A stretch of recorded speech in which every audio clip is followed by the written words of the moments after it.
c'est une circonstance assez particulière qui va nous permettre de nous exprimer, non pour nous contredire, mais pour nous compléter. Saisissons-la au bon et je veux le faire.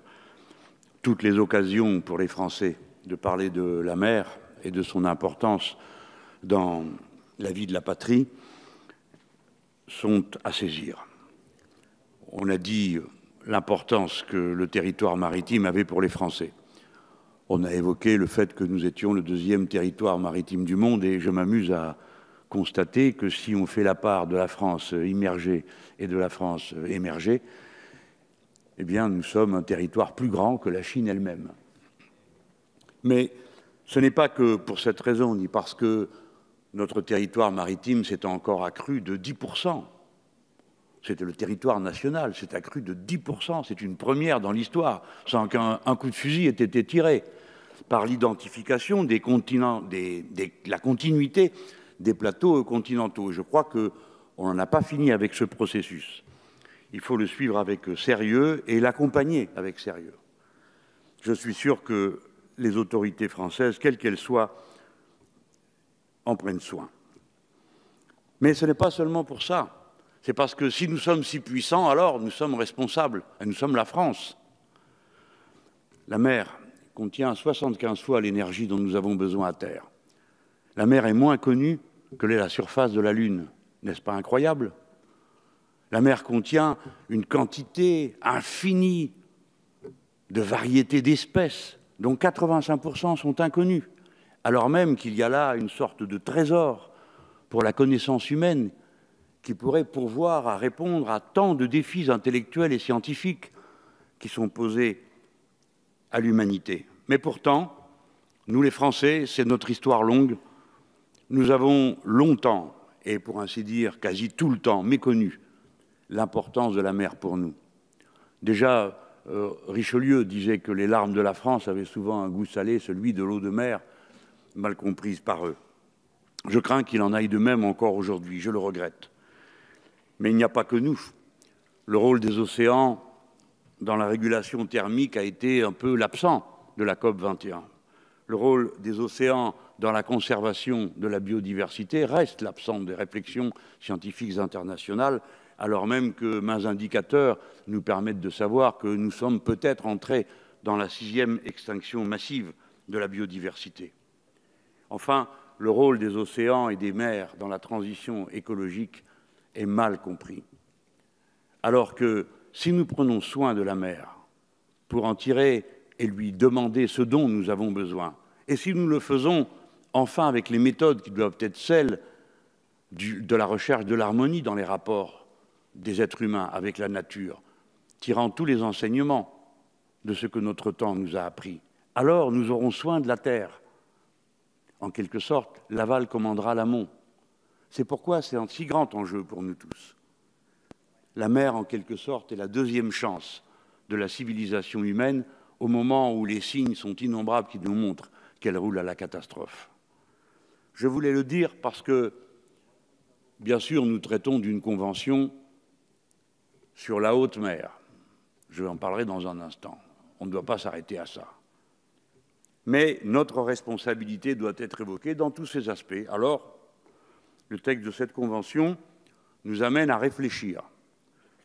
Naturellement, la piraterie est un problème. Et qui le nierait ne tiendrait pas compte des réalités de notre temps. 90% du commerce mondial passe par la mer. Et c'est d'ailleurs parce que ce commerce est si bon marché que nous pouvons délocaliser, relocaliser les marchandises et délocaliser la production à bon compte. Le jour où le transit maritime changera de coût, vous verrez que les flux commerciaux le changeront aussi. Il y a un grand intérêt pour nous à nous assurer de la liberté de passage dans les océans, mais surtout à en propager l'état d'esprit. Cette liberté ne doit pas être simplement qu'un prétexte ou un droit de passage à prédation, à vocation prédatrice. Non, non. La liberté de circulation en mer soulève dorénavant des problèmes d'un type nouveau qu'il nous faut étudier et nous, Français, intervenir. Hélas, la fonte des glaciers libère des passages. J'observe avec tristesse qu'on ne discute pas tant de la fonte des glaciers, mais davantage de savoir à qui appartient ce qui est en dessous et qui va pouvoir y passer. Ce sont des conflits qui s'annoncent, qui mêlent les problèmes de puissance avec ceux d'accès aux ressources. La Russie, les États-Unis d'Amérique, le Danemark, combien d'autres sont en compétition pour le passage par les voies du Grand Nord. Et de la même manière, avant même que les territoires soient libérés, on voit se multiplier les occasions de prédation irresponsable. C'est pourquoi, pour ma part, j'avais pris le parti de soutenir les militants de Greenpeace. Je l'avais fait dans une pétition avec M. Noël Mamère lorsqu'ils furent interceptés par les Russes alors qu'ils avaient abordé une plateforme. Je sais bien que prendre pied sur une plateforme et l'occuper, c'est un acte de piraterie au sens strict du terme. Mais tout le monde voit bien qu'il ne s'agissait pas de piraterie en vue de piller, mais d'un acte militant. Et nous avons pu, dans la commission, nous dire tous d'accord pour dire que le moment était venu de bien poser des bornes qui permettent de discerner ce qui relève de la piraterie et ce qui relève de ce qu'on va appeler, avec des guillemets, des mouvements sociaux en mer. Car si la mer est un tel enjeu, eh bien, naturellement, elle devient aussi lieu de conflit, on vient de le dire, entre les puissances, mais aussi entre ceux qui ont des idées différentes sur la manière d'utiliser ce que la mer nous propose.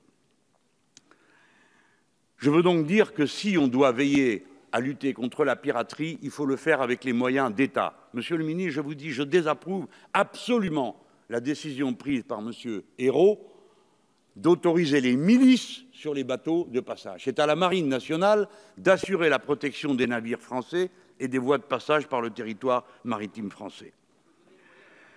Bien sûr, il faut leur en donner les moyens. Mais il ne peut pas y avoir d'autre violence que la violence légitime, celle de l'État, et donc de son armée. Nous luttons contre la prolifération de certains matériaux chimiques, bactériologiques, nucléaires. Sur la chimie, je déplore que 20 ans après qu'on ait signé l'accord de Paris, certaines grandes nations, comme les États-Unis ou la Russie, n'aient toujours pas démantelé leurs arsenaux. Il n'est donc pas étonnant qu'ils finissent par s'en trouver une partie qui circule, qui tombe dans des mains dans lesquelles nous ne voudrions pas qu'elle tombe.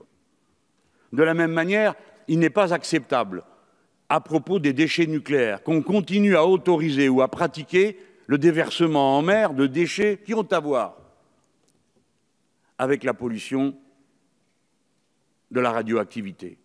Un rapport de l'Union européenne établissait que les déversements en mer opérés par les centrales nucléaires européennes équivalaient à un accident nucléaire majeur par an. Non, ce n'est pas acceptable. Il n'est pas acceptable non plus que lorsque les vaisseaux qui transportent les matériaux à jeter en mer sont arraisonnés par des militants politiques comme ceux de Greenpeace, il leur soit répondu en leur jetant les tonneaux sur leurs embarcations. J'achève.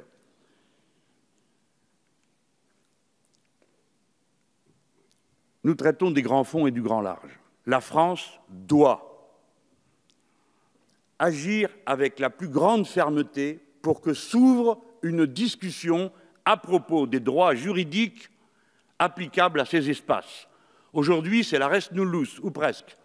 Comme c'est à personne, personne ne s'en soucie, ni n'a le droit d'y intervenir. Le monde est ainsi fait puisqu'il se resserre, puisque la population est toujours plus nombreuse, puisque 8 des grandes métropoles mondiales sont sur les bords de la mer, puisque 50% de la population mondiale vit au bord de la mer. Alors tout ce qui concerne la mer doit relever de la régulation internationale. Et c'est à l'ONU de s'avancer. Je ne suis pas d'accord pour qu'on voit 25 autorisations de prospection dans les grands fonds données par un comité de l'ONU dont les normes ne sont pas stabilisées et auxquelles nous, Français, nous ne participons pas assez.